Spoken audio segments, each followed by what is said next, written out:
Muy buenas tardes, continuamos con las actividades de la Semana Comex. En esta oportunidad contamos con la presencia de Gustavo Segré y Javier Peña Capobianco para presentar sus respectivos libros Socorro, quiero exportar y La nueva era de los servicios globales. También nos acompaña Carlos Rafaeli, gerente de la Cámara de Comercio Exterior de Santa Fe, y le damos la bienvenida, por supuesto, para participar de esta presentación. Sí, hola, muy buenas tardes a todos. Bueno, bienvenidos Gustavo y Javier, digamos, a este encuentro, digamos, en el marco de Semana Comics 2021. La verdad que estamos muy contentos de poder recibirlos y que ustedes nos cuenten, digo, porque además de ser excelentes profesionales cada uno en lo suyo, que es bastante similar en ambos, digamos, además han tenido la generosidad, digamos, de volcarlo en un libro de tal manera que a partir de sus comentarios, de sus experiencias y demás, los mismos sean aprovechados por nuevos emprendedores que se lancen al comercio exterior. Así que para nosotros es un placer, digamos. Por eso le pusimos a esta conferencia Libros que Inspiran, porque me parece que el objetivo es ese, inspirar a nueva gente que se suma al comercio internacional. Empezamos por un amigo de la casa, digamos, una persona, digamos, con la cual tenemos un vínculo muy afectuoso hace mucho tiempo, que es Gustavo. Gustavo, en la edición anterior de Semana Comics lanzamos la actividad Socorro quiero exportar. La pandemia jugó un ida y vuelta, eh, digamos, complicado, digamos, que hizo que la edición del libro terminara haciéndose un poco más tarde. Pero bueno, acá está sobre la mesa y queremos que nos cuente, digamos, qué contiene ese libro, digamos, qué cosas podemos esperar y qué cosas quisiste transmitir y pudiste transmitir en esas páginas. Mucho gusto. Bueno, Carlos, muchas gracias. Gracias a la Cámara de Comercio Exterior de Santa Fe, gracias a los organizadores. Es un gusto enorme poder estar aquí, a pesar de la virtualidad, y esperamos que sea la última, ¿no?, de las actividades virtuales. De hecho, para aquellos que nos están escuchando, el día 12, después Carlos va a dar más detalle, 12 de noviembre, voy a estar en la ciudad de Santa Fe presencialmente para poder hacer un lanzamiento más específico del libro. Socorro quiero exportar es una segunda edición de un libro que escribí junto con Néstor Alexini en el año 2002 y que, curiosamente, muchas de las problemáticas que se habían planteado en el 2002 siguen estando en el 2021. Algo que es penoso desde el punto de vista de la realidad del empresario, pero como uno dice, estamos acostumbrados, ¿no? Y yo creo que lo importante en este aspecto es analizar muy rápidamente que el comercio exterior como lo conocemos, donde hay una persona que produce un bien, en este caso, que exporta, que coloca un canal logístico en el medio y que busca un importador o consumidor final de ese bien. Esto empezó, para que ustedes vean qué viejo que es el comercio exterior, en el año 323 a.C. Muere Alejandro el Grande, fenicios y atenienses empiezan a lanzarse a los mares tomando un producto que alguien fabricaba, que alguien exportaba, con un canal logístico, que alguien importaba y que alguien consumía. Un exportador, un canal logístico, un importador. Algo muy parecido a lo que la gran mayoría de los empresarios hoy busca. Alguien que compre el producto en destino, que pague preferencialmente por ese producto, que lo use, que lo venda y que le vuelva a comprar. Sin embargo, hoy el 66% del comercio exterior está en manos de empresas que se exportan a sí mismas en operaciones denominadas intercompanies. Y ahí es donde resta el 33% de las empresas, generalmente pequeñas y medianas, que quieren aventurarse a este desafío del comercio exterior, donde para ello es preciso considerar 4 elementos básicos. El primero es tener un producto exportable, que no necesariamente va a tener las mismas características técnicas o de presentación que el producto que nosotros vendemos en el mercado interno. ¿Y esto por qué? Porque cuando uno ingresa al mercado internacional debe considerar necesaria e innecesariamente 3 aspectos también, que es la cuestión de la legislación, la cuestión tributaria y sobre todo la cuestión cultural. Por eso puede darse el caso que, volviendo al primero de los 4 elementos que forman parte de una estrategia exportadora, bueno, hay que hacer algún cambio en el tamaño, en el color, en el nombre de ese producto que con tanto cariño producimos, en este caso en la República Argentina, y que pueda ser demandado en cualquier otra parte del mundo. El segundo elemento tiene que ver con una empresa, y la empresa, claramente, una empresa que tenga autorización para realizar operaciones en comercio exterior. Y aquí hago un paréntesis para mostrarle cómo está la situación argentina hoy. En la época prepandemia, habían aproximadamente, y números redondos, 800.000 empresas constituidas. Algunos dicen 600.000, pero lo cierto es que con quit son 819.000, 814.000, hoy un poco menos en función de la pandemia. De esas empresas, 9.000 estaban autorizadas, digo estaban porque no hay datos oficiales del gobierno que puedan cambiar, ratificar o mantener esa cifra, estaban registradas como capaces de poder operar en comercio exterior. Sin embargo, solamente 4.500 en los últimos 3 años fueron consecutivamente exportadoras. Quiere decir que mantenían una gimnasia exportadora permanente. Si uno lo analiza, estamos hablando de prácticamente el 0.5 del total de empresas existentes que exportan con una continuidad de 3 años por lo menos. Y ahí uno hace un paralelismo y dice, ¿cómo está el resto del mundo? Bueno, el promedio europeo es 20%. Hay algunos países donde esa cantidad, esa proporción, llega al 80% y Argentina está en el 0,5%. Pero cuando analizamos qué componente de volumen o de valor tienen esas 4.500 empresas, nos deparamos con una sorpresa increíble, que es que el 1%, o sea, 45 empresas, concentra el 70% del total exportado. Y el resto es el resto. Esto nos muestra una realidad, una foto, que de alguna manera puede generar un pensamiento negativo, por un lado decir, ¿cómo? Solamente 45 empresas con el 70% y todo el resto con el 30% restante de valor. Pero eso nos da una excelente oportunidad de crecimiento de esas 4.455 empresas y por el otro lado la oportunidad de que esas 4.500 sean más y más y más de acuerdo a la cantidad que podamos llegar a generar de empresas exportadoras. Ahí ingresa el tercer elemento, que es un plan de negocios para poder armar una estrategia, que muchas veces es difícil para alguien que no tiene experiencia, pero que hoy, en función de la oportunidad que nos brinda la facilidad de comunicarnos y de estar interactuando con otras empresas del mundo, uno puede conseguir, en función de alguna empresa de sector parecido, complementario o competidor, para poder tomar como una base y poder generar un plan de negocios, un proyecto exportador, aún sin tener la gimnasia exportadora.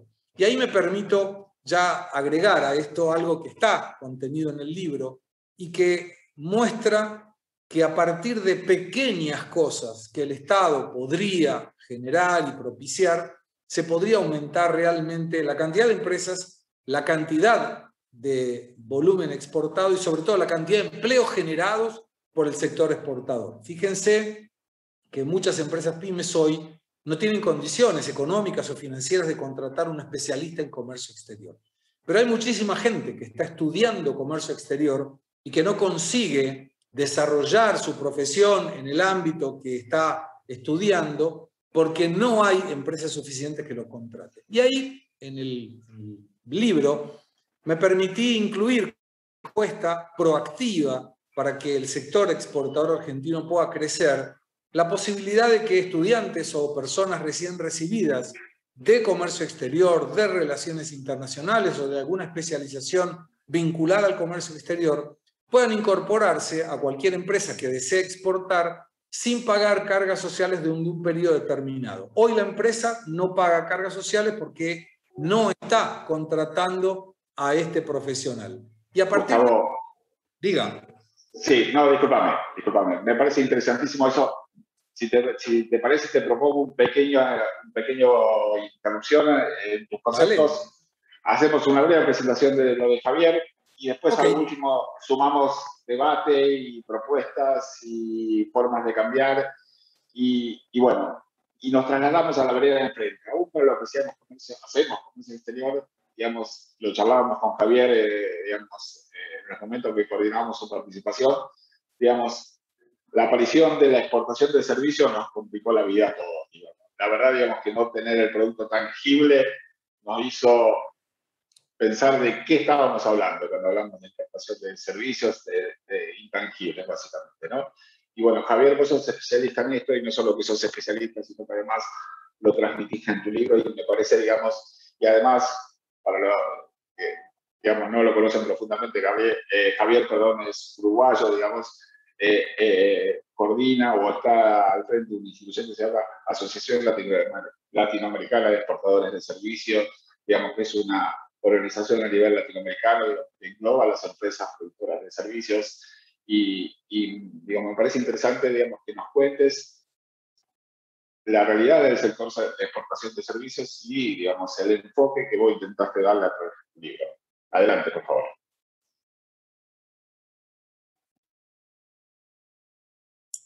Muchísimas gracias, Carlos. Es un placer estar acá contigo y con tu audiencia, también con Gustavo.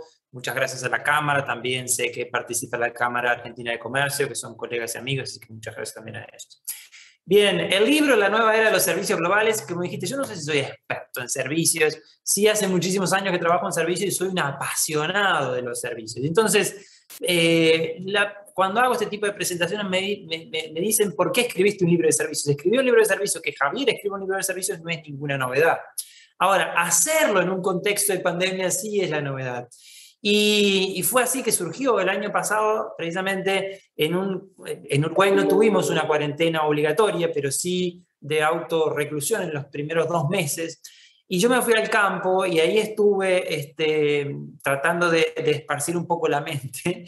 Y fue bastante interesante que empezar a pensar cómo podrían ser los servicios globales, que es donde yo tengo esta experiencia, en los próximos 20 años, ¿sí? Y entonces, en función de eso, empecé a generar, sin ser Ludovica Esquirru, que es una conocida generadora de horóscopos y además del Río de la Plata, o Nostradamus, tratar de generar una metodología que se llama de prospección para tratar de proyectar un poco la mirada hacia el futuro. Y bueno, así fue que empezamos a contactar líderes a nivel internacional. Al final fueron más de 70 líderes de América Latina y de Estados Unidos y de Europa, y que la verdad es que estoy sumamente agradecido con todas estas personas que me brindaron su tiempo o respuestas de mails, o incluso participaron algunos en las clases en la universidad contando su parecer. Y con eso fue que nosotros escribimos este libro, que es presentamos ahí un modelo sobre cómo van a ser las empresas de servicios globales de aquí a 20 años.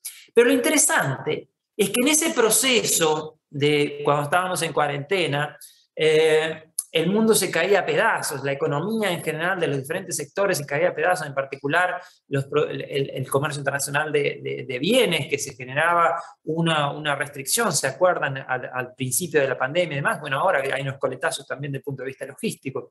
Pero bueno, a nivel de lo que es la economía en general y lo que es la salubridad, era un gran desafío para todos los países o todo el mundo entero. Y sin embargo, una de las cosas interesantes que empecé a ver y a notar al entrevistar a esta gente de empresas de tecnologías y empresas de procesos de negocios en toda América Latina a nivel internacional, es que estaban aumentando las contrataciones, estaban manteniéndose y aumentando los niveles de productividad. Entonces eso fue una cosa reveladora para mí, que por cierto, meses después, a final del año, moderando un panel de lo que se conoce como el Global Technology and Business Services Council, que es donde ALES tiene un asiento con 2 instituciones globales, hay otros líderes ahí empezaron, y investigadoras internacionales o consultoras internacionales, empezaron a confirmar esos datos que nosotros habíamos visto en América Latina, y lo que nos hizo sentir muy, muy, muy bien, ¿no? Porque que empresas de nuestra América Latina mantuvieran el nivel de contrataciones de personas, de recursos humanos e incluso crecieran, fue un dato bastante significativo. Ahora, ¿qué es lo que planteamos en el libro? Como dije, generamos un modelo, y ese modelo lo llamamos DID-PAGA, que tiene 7 características.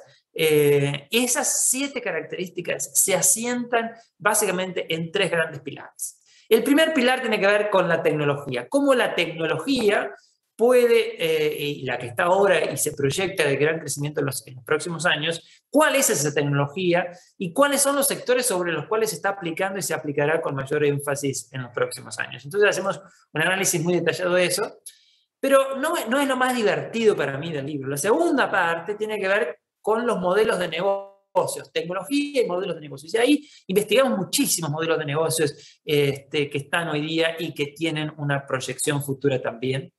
Por eso que decimos que las empresas del futuro que van a sobrevivir en el mercado son aquellas que tengan la última tecnología, los últimos modelos de negocios, pero serán aquellas que generen valor por medio del ser humano las que de verdad van a marcar una diferencia, las que van a tener éxito, de las cuales van a surgir, como decimos en el libro del próximo Mark Zuckerberg o el Jeff Bezos de nuestra América Latina.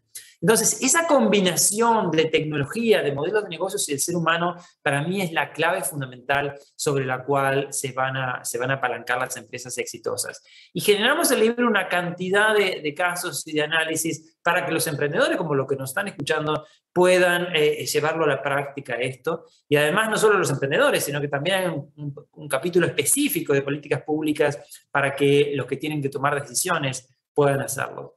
Pero hablar de cada una de estas 7 características es un poco desafiante, pero como elemento esperanzador, me parece que podemos decir por lo menos unas par de pinceladas sobre una de estas características, que nosotros le llamamos de distribuida, que es la primera D de este acrónimo de DID-PAGA.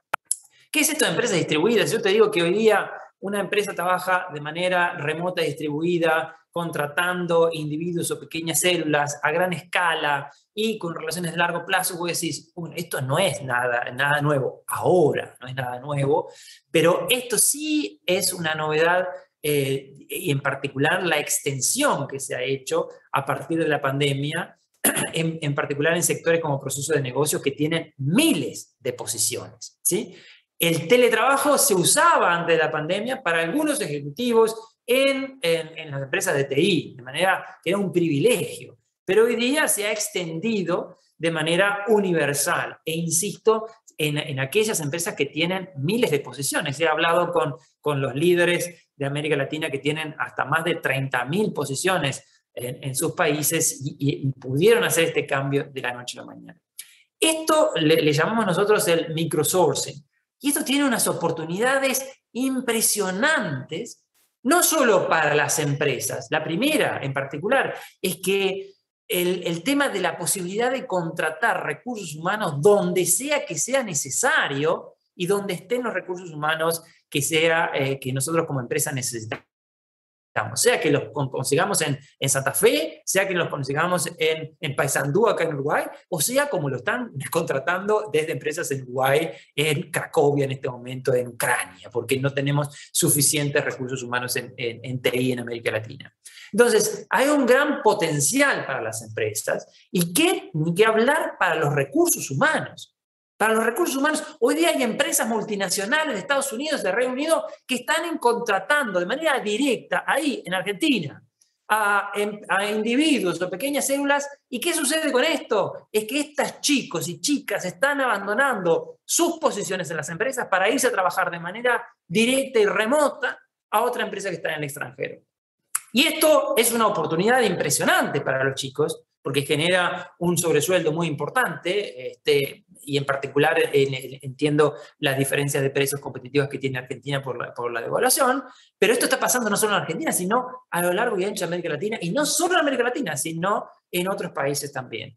Entonces, ¿cuál es el secreto acá? Si vos, que sos emprendedor, tenés un conjunto de habilidades que se conocen como de tecnología, como pueden ser, por ejemplo, el lenguaje de programación Python o .NET o el que esté de moda, más lo que llaman los soft skills, las habilidades blandas, en particular la posibilidad de interactuar y generar vínculos de trabajo y trabajar de manera remoto y a diferencias horarias y con diferentes culturas a nivel internacional. Y si tenés un nivel de inglés adecuado, bueno, vos tenés el set de skills necesarios para poder trabajar en cualquier parte del mundo, incluso quedándote en Argentina. O si querés, te podés ir a Barbados, que hoy día Barbados está promoviendo lo que se conoce la atracción de los nativos digitales. Entonces, estas oportunidades que se presentan para las empresas y para los individuos también implica una serie de desafíos para nuestros países, en particular para los gobiernos, porque los gobiernos en América Latina han pensado de manera tradicional en cómo hacer para que un emprendedor vaya y formalice su empresa, todos los papeles que precisa, toda la regulación, todos los impuestos que le voy a cobrar, y después si se funden, bueno, también, para cerrar la empresa es un lío. Ahora, ¿saben qué? Hay jurisdicciones a nivel internacional, desde Estonia, Delaware, Dinamarca, qué sé yo, que son muy abiertas y flexibles para que vos, desde nuestra América Latina, los emprendedores abren sus empresas allá, contratan desde esas empresas, ¿sí? Y siguen viviendo por suerte en nuestros países, pero no están fuera del sistema formal, desafortunadamente. Entonces, la pregunta que yo les hago a los gobiernos generalmente es, ¿qué estamos haciendo? ¿Qué vamos a hacer para tratar de captar la atención de estos emprendedores que hoy día están generando muchas divisas, ¿sí?, en cada uno de nuestros países, para que de manera formal ingresen al circuito de la economía?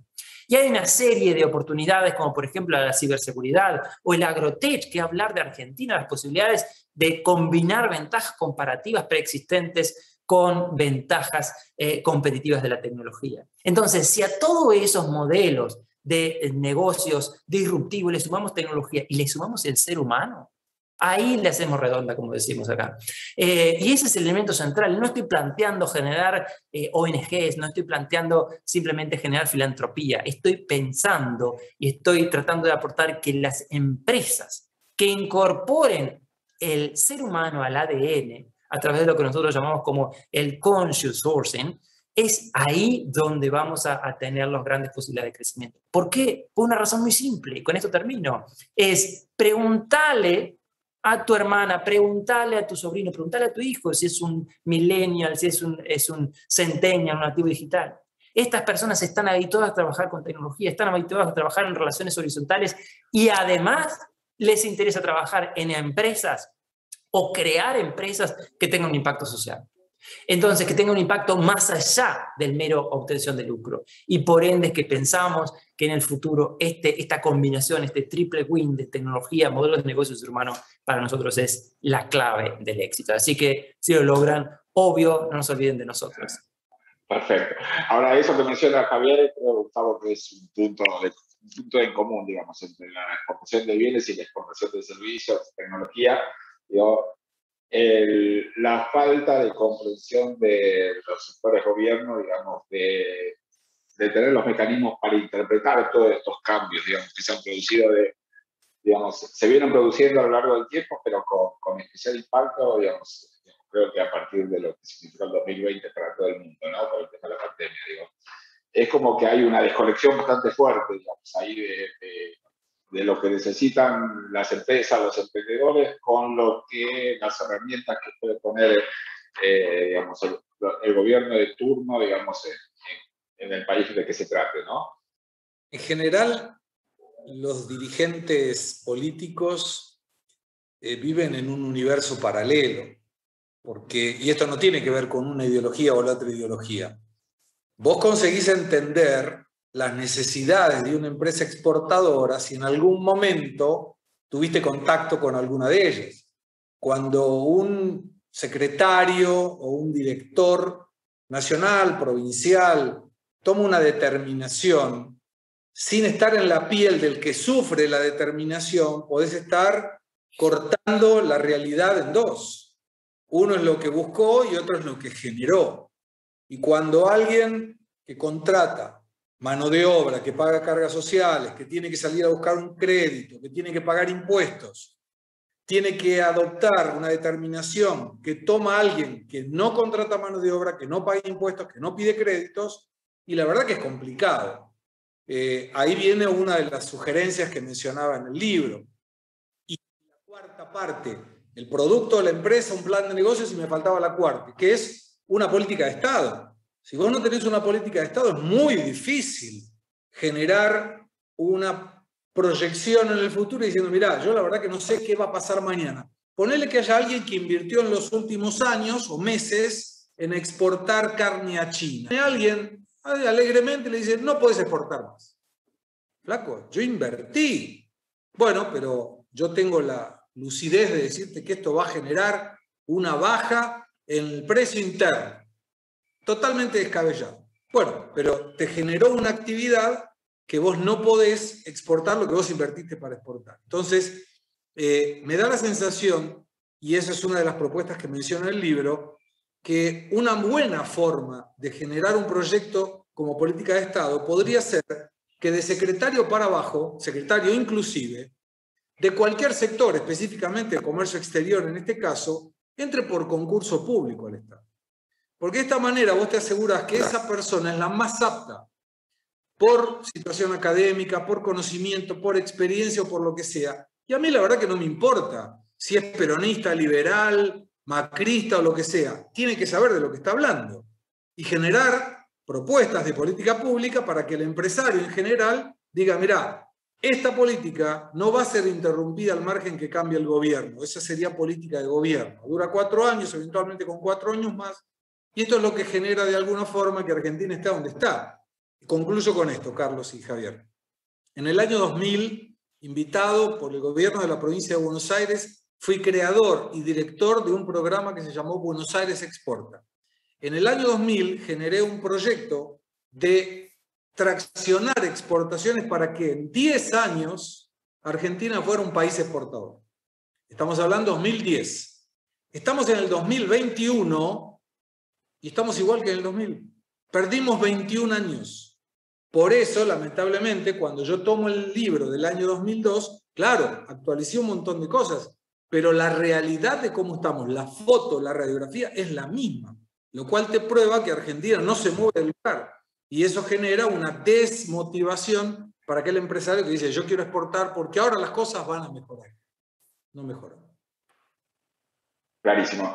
Y Javier, te pregunto, digamos, ¿cómo está Latinoamérica, digamos, en materia de tema de desarrollo de servicios? Recién vos mencionabas que hay muchos chicos, muchos jóvenes, digamos, que trabajan con empresas, digamos, que en realidad son americanas, europeas, etcétera, etcétera. Digo, Argentina en el último tiempo se ha caracterizado, digamos, por tener cada vez más unicornios, ¿no? Y sin embargo, digamos, me parece, digamos, que aún falta mucho por hacer, digamos. Es como que hay digamos, un corte muy abrupto, digamos, entre lo que son los unicornios precisamente y el resto, ¿no?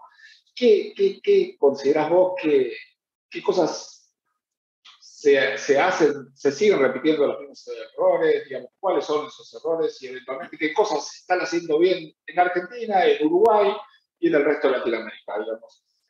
Hubo un avance, digamos, en Latinoamérica, digamos, culturalmente se ha puesto a tiro de toda esta movida mundial que significó un avance irrefrenable de todo lo que son servicios.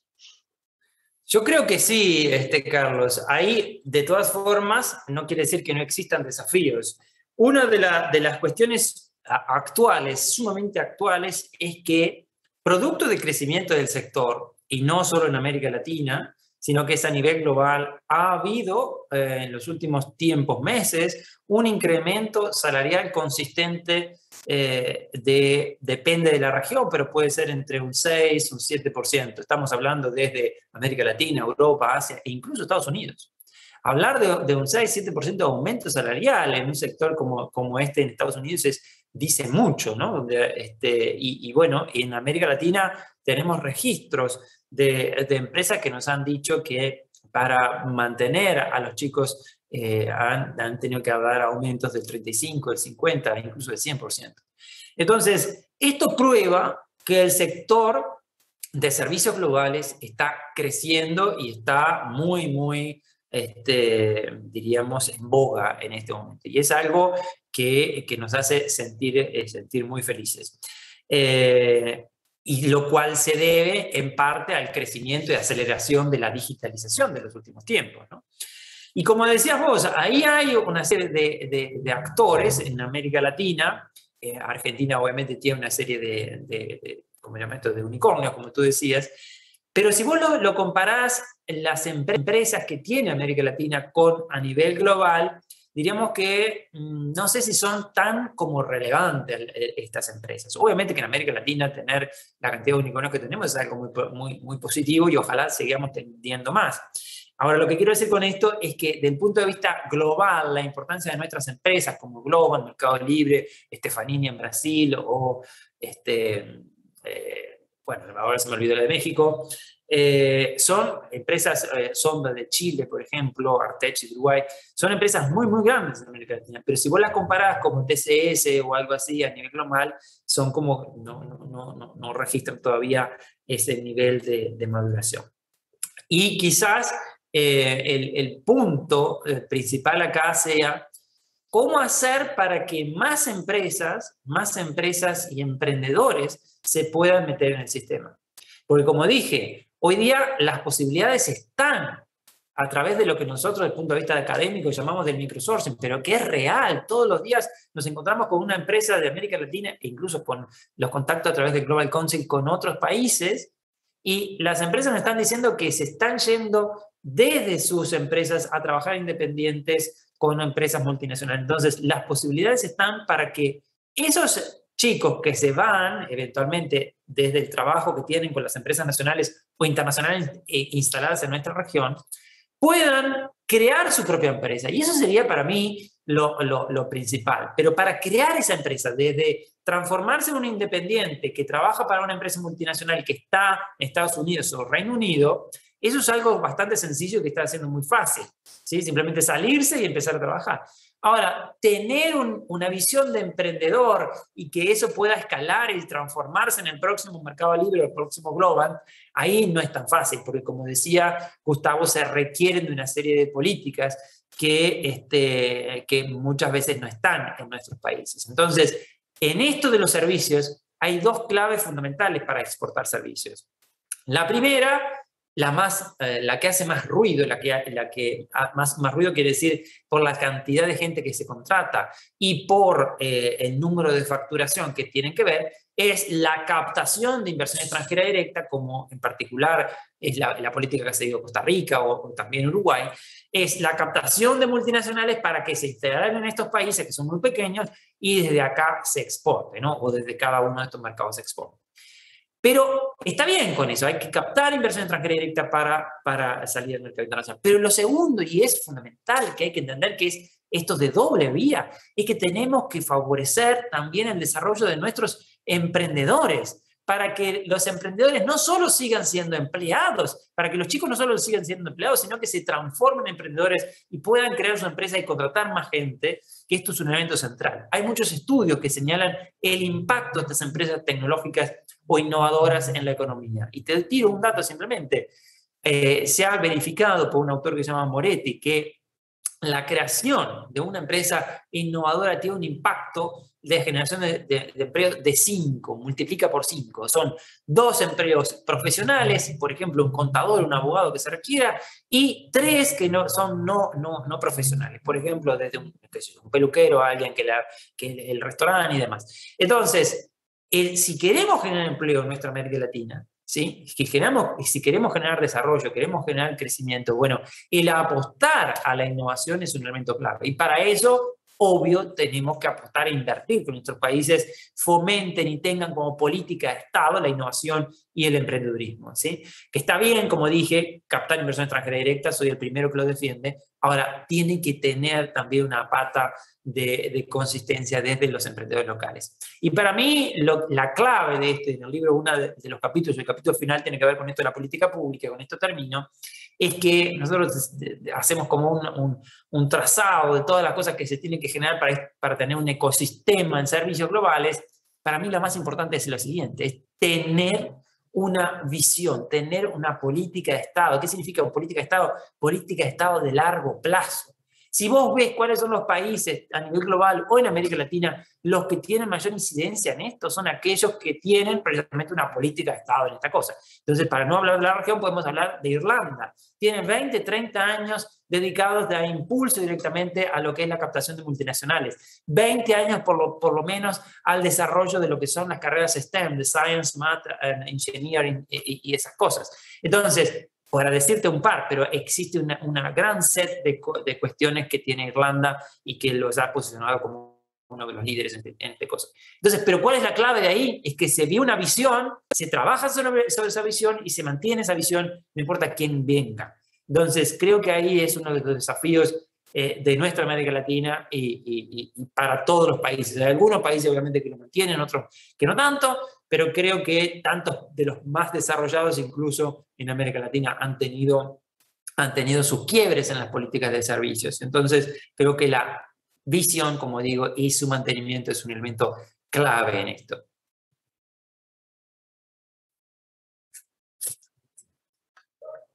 Clarísimo, decía, digo, ya como para ir redondeando, digo, y además de recomendarle, bueno, digamos, acá en el caso particular de Gustavo, lo tendremos en forma presencial el 12 de noviembre aquí en la ciudad de Santa Fe, donde haremos una presentación de un libro. A Gustavo acaba de prometer que a lo mejor haremos un sorteo de un libro y también eso está buenísimo.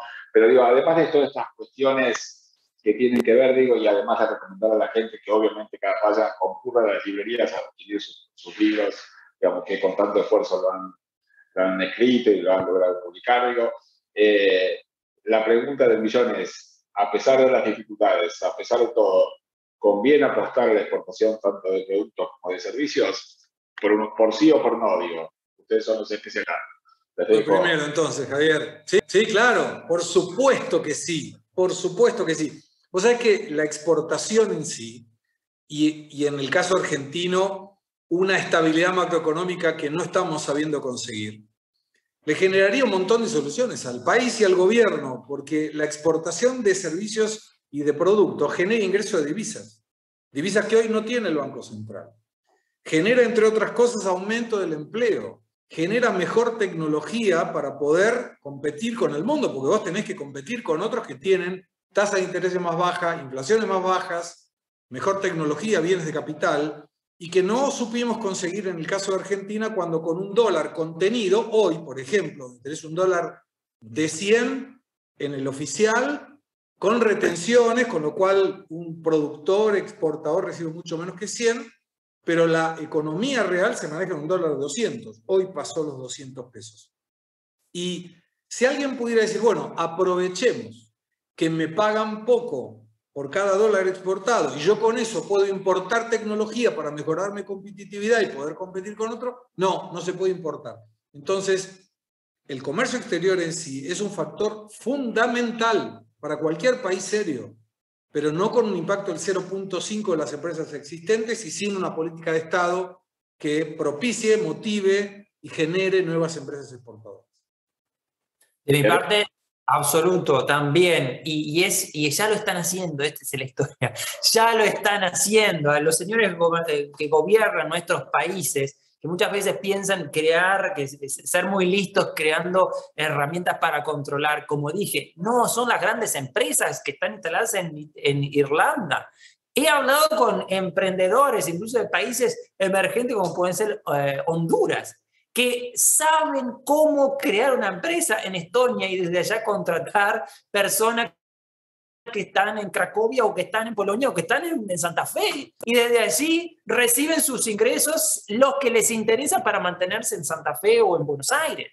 Entonces, esto es una realidad creciente. De hecho, lo que les decía, hoy día la traducción del libro la estoy haciendo con chicas encantadoras de ahí, de Río Negro, en Argentina. Entonces, esto ya existe. Entonces, en muchos países es mejor, como se dice, que no se vea para que no se pongan mecanismos de limitación, pero ojalá que se pueda reconocer, por lo menos que se pueda estimular, en lugar de frenarlo, se pueda estimular, y estoy convencido que es una forma, como dijo Gustavo también, de generar empleo calificado, empleo del bueno, ¿sí? Incluso los servicios tienen menor discriminación de género.